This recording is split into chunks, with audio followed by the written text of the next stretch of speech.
ஓம் ஸ்ரீ மகா பெரிவா சரணம். ஓம் ஸ்ரீ மாத்ரே நமஹ.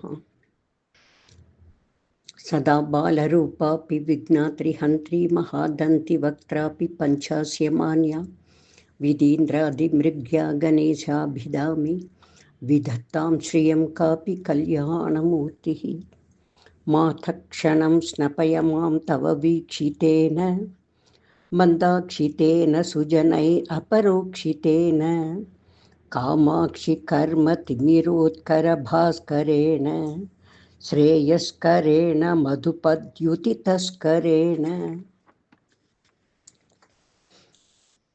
சதாசிவசமாரம்பாம் சங்கராச்சாரிய மத்யமாம் அஸ்மதாச்சாரிய பரியந்தாம் வந்தே குரு பரம்பராம். ஸ்ருதி ஸ்மிருதி புராணானாம் ஆலயம் கருணாலயம் நமாமி பகவத்பாதம் சங்கரம் லோகசங்கரம். அபார கருணா சிந்தும் ஞானதம் சாந்தரூபிணம் ஸ்ரீசந்திரசேகர குரும் பிரணமாமி முதான்வகம்.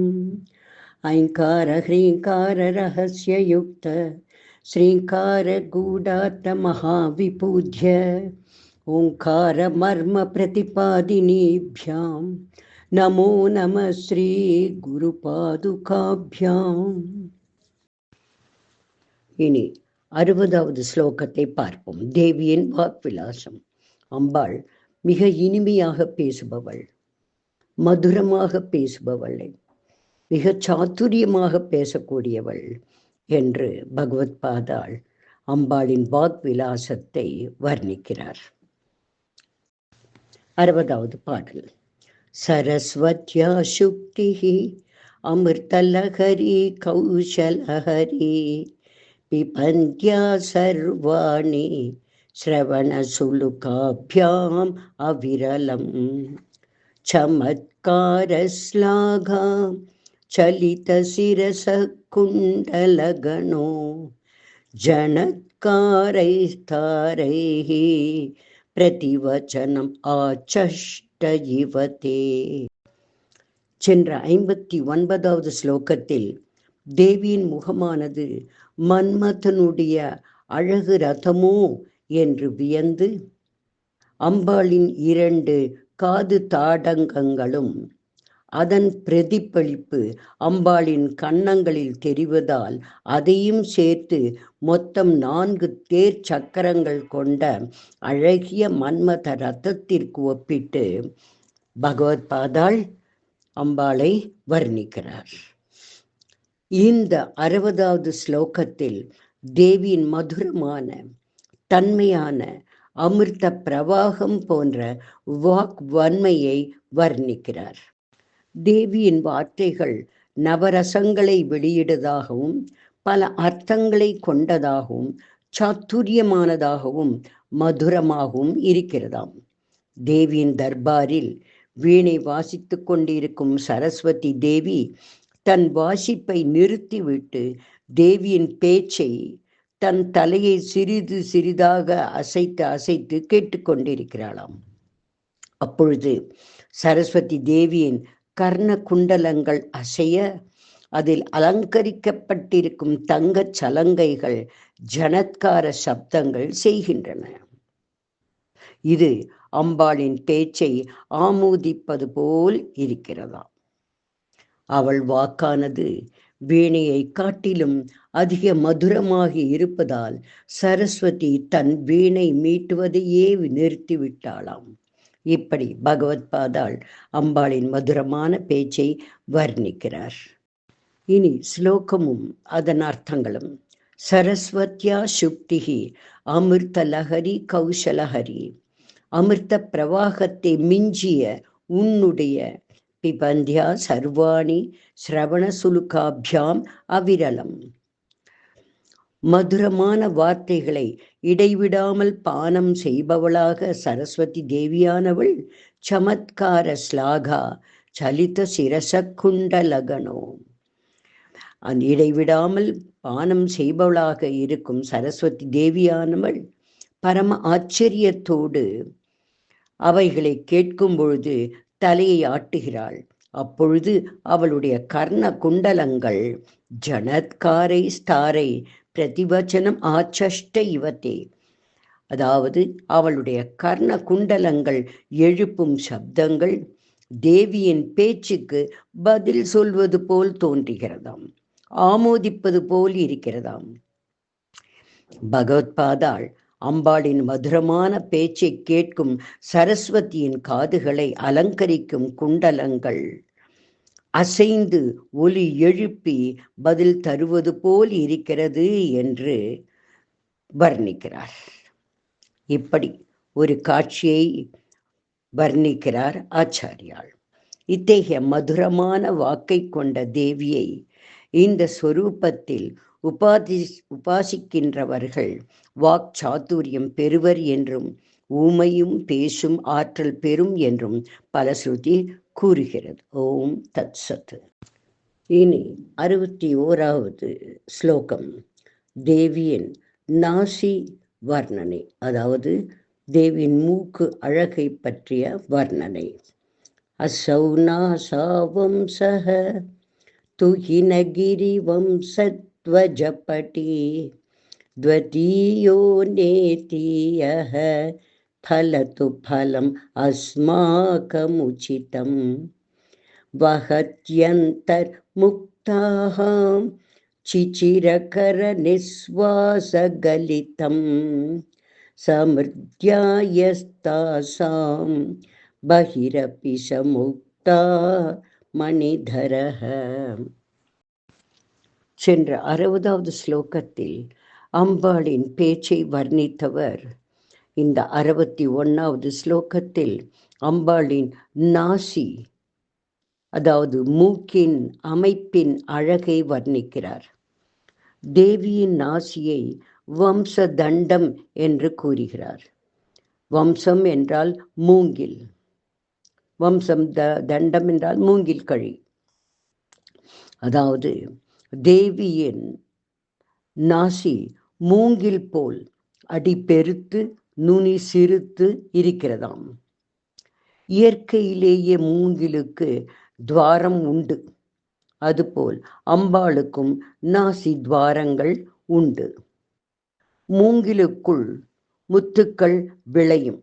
யானை மஸ்தகத்தில், சிப்பியில், கரும்பு இவற்றில் முத்துக்கள் விளையும்.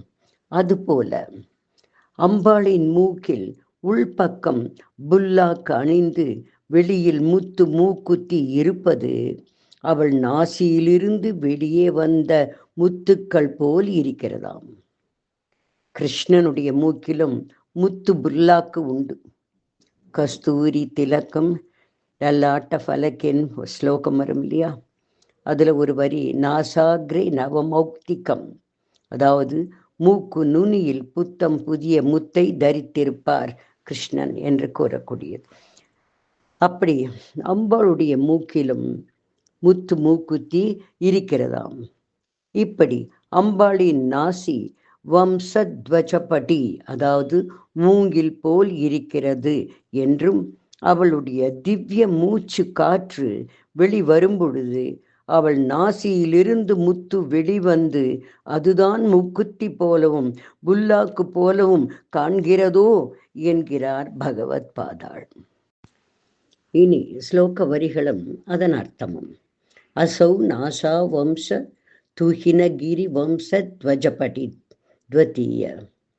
துஹினகிரி வம்சத்வஜபடி, அதாவது பர்வதராஜனின் வம்சத்திற்கு ஒரு சக்தி வாய்ந்த கொடி போல துவஜம் விளங்கும் பார்வதியே, இந்த மூங்கிலை போல் இருக்கிற உன்னுடைய மூக்கானது நேதியக பலத்து பலம் அஸ்மாக்கம் உச்சிதம், சீக்கிரம் கிடைக்கக்கூடிய பலனை எங்களுக்கு அருளட்டும். வஹத்யந்தர்முக்தாக சிசிரகர நிஸ்வாசகலிதம், மூக்கினுடைய இடது பாகத்தின் மார்க்கமாக வரும் உன்னுடைய சுவாசமானது மூக்கின் உள்ளிருந்து முத்துக்களை சமிருத்யா எஸ்தாசாம் பஹிரபி சமுக்தா மணிதரகா, அந்த மூக்கின் உள்ளிருந்து முத்துக்களை வெளியே தெரியும்படி தள்ளி விடுவதால் அதுவே மூக்குத்தி அணிந்தது போல் விளங்குகிறது என்கிறார் பகவத் பாதாள். தேவி அணிந்திருக்கும் முத்து மூக்குத்தி அவள் நாசி துவாரத்தில் இருந்து வந்ததோ என்று அதிசயிக்கிறார் பகவத் பாதாள். இவ்விதம் தேவியின் நாசியானது வம்ச தண்டம், அதாவது மூங்கில் போன்ற அமைப்புடன் வழுவழுப்பாக அடி பெருத்து நுனி சிறுத்து விளங்குகிறது.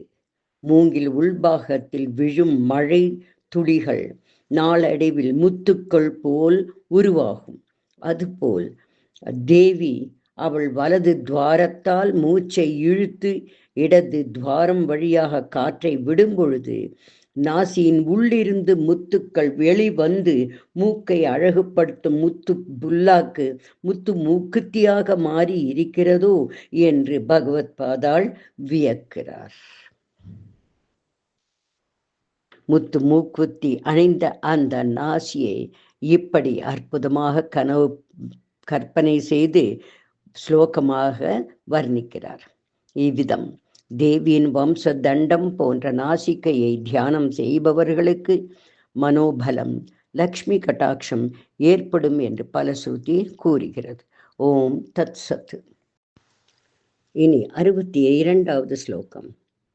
பிரகிருத்யாரத்யாய தவ சுததி தந்தச்சதருச்சே பிரவக்ஷ்யே சாத்ருஷ்யம் ஜனயது பலம் வித்ருமலதா ந பிம்பம் தத்பிம்பம் பிரதிபலன ராகாத் அருணிதம் துலாம் அத்யாரோடும் கதமிவ விலஜ்ஜேத கலயாம்.